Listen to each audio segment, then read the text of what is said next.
कुछ लोग social media के माध्यम से पत्रकारिता की छवि खराब कर रहे हैं। देखिए हमारे वरिष्ठ संवाददाता कारी हसीब इंद्रसी की खास रिपोर्ट।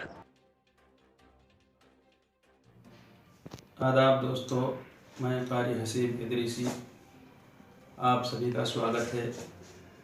आज हम बात करेंगे अपने पत्रकार भाइयों से, ख़ास तौर से पत्रकार भाइयों से बात ये करना है कि हमारे पत्रकार भाइयों की कंप्लेनें समाज की तरफ से हो रही हैं। समाज की तरफ से कंप्लेनों का मतलब ये है कि सबसे पहली कंप्लेन बिजली विभाग की तरफ से है। बिजली विभाग का कहना ये है कि रात में हमारी ड्यूटी होती है और उसमें बिल जमा करने वालों की भी होती है और दूसरा स्टाफ भी होता है, उसकी भी होती है कि कहीं अगर किसी की कोई लाइट वगैरह ख़राब हो जाए रात में तो वो जा कर के अपना उसको सही करते हैं। लेकिन रात में उनकी ड्यूटी है अगर, और वो अपनी सीट पर बैठे हैं और उनकी अगर आंख लग गई तो रात तो चूँकि बनी ही है सोने के लिए, नेचुरली तौर पर यानी नींद आ सकती है। तो अगर उनको अपनी सीट पर बैठे बैठे नींद आ गई है तो हमारे पत्रकार भाई कि अगर गए वहाँ अपना ड्यूटी पर, वो भी रात में अगर घूमने तो गए, उनको देखा सोते हुए, तो उनकी अगर आंख लगी हुई है तो उनकी फ़ौरन उन्होंने तस्वीर खींचा और सोशल मीडिया पर डाल दिया, फेसबुक पर डाल दिया, न्यूज़ पर दिखा दिया।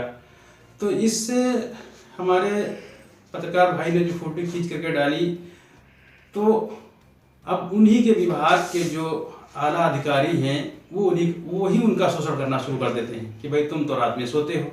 और समाज के भी लोगों के अंदर ये चीज़ पैदा होती है कि भाई ये तो सोते हैं।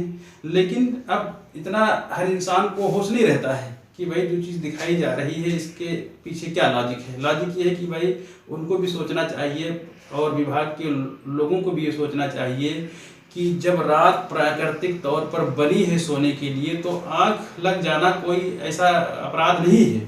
हाँ, आप जाइए, अपना उनसे काम कहिए।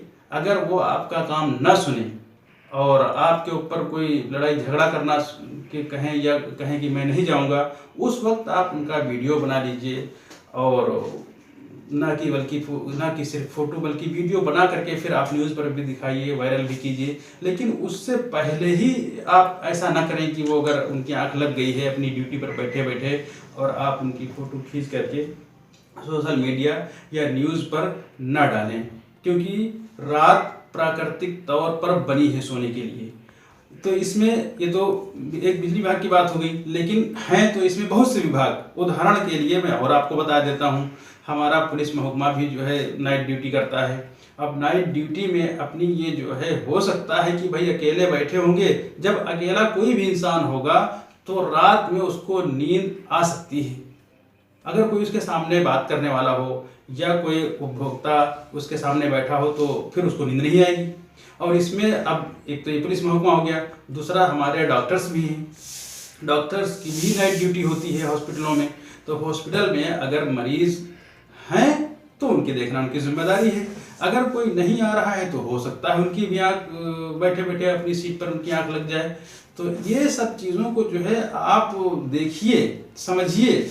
उसके बाद में अगर आप अपने काम के लिए गए हैं तो अपना काम भी उनसे कहिए। यदि वो नहीं सुनते हैं तब उनके खिलाफ कोई आप एक्शन ले सकते हैं, कार्रवाई कर सकते हैं। अन्यथा आप इस तरीके से सिर्फ बैठा उनको देख करके नाइट में कि उनकी अपनी सीट पर वो बैठे हुए हैं, आँख उनकी लगी हुई, तो आपने फ़ोटो खींचा और सोशल मीडिया पर डाल दिया।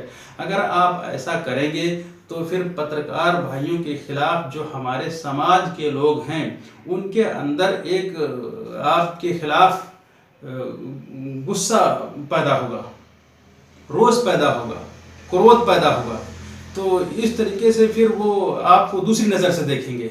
अन्यथा वो आपको भी सम्मान करते हैं, आप भी उनका सम्मान कीजिए, क्योंकि वो भी हमारे समाज के लिए ही तो रात में ड्यूटी कर रहे हैं। भाई कि कोई आएगा परेशान तो उसका उनको जो है निस्तारण करना है उसके काम का, उसकी तकलीफ़ का जो भी दिक्कत है उसको दूर करना है, इसीलिए तो रात में बैठे हैं। और हमारे पत्रकार भाइयों का भी यही काम है कि लोग जो समाज के हैं उनको हेल्प करना, समाज की सेवा करना। समाज की सेवा ऐसे तो नहीं होगी भाई कि हम किसी का रात में फ़ोटो खींच करके बैठा हुआ है डाल दें तो वो तो हमसे फिर हमारे खिलाफ हो जाएगा, नाराज़ होगा। कि भाई इस तरीके के आपके लोग कहते हैं ये बात कि भाई क्या पत्रकारिता मतलब ऐसा हो गया है। और आप खुद भी देखिए कि अब कुछ इस तरह के चैनल्स हो गए हैं जिनको देखते ही लोग मुर्दाबाद के नारे लगाना शुरू कर देते हैं और वापस जाओ के भी नारे लगाते हैं। तो इस तरह से समाज दूसरे रास्ते पर भी चला जाएगा, हमारे आपके खिलाफ हो जाएगा।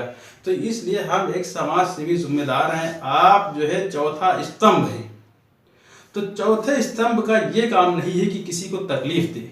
चौथे स्तंभ का काम ये है कि सही लोगों की सही मदद करना और जो आपराधिक छवि के लोग हैं उनको उनके अंजाम तक पहुंचाना, यानी उनका जो करतूत है वो दिखाइए तो फिर कानून काम करेगा आगे। तो ये है हम लोगों की सही जिम्मेदारी। वरना लोग जब नाराज होंगे तो फिर हमारा पत्रकारिता का फिर मतलब वहाँ से फिर दूसरा वो समझने लगते हैं लोग। तो इसलिए हमें उम्मीद है कि आप लोग इस बात को गंभीरता से समझेंगे और कोई ऐसा कार्य नहीं करेंगे कि जिससे हमारे समाज में जो लोग हम लोगों के लिए जो नाइट ड्यूटी कर रहे हैं उनको कोई तकलीफ हो हम लोगों से। धन्यवाद।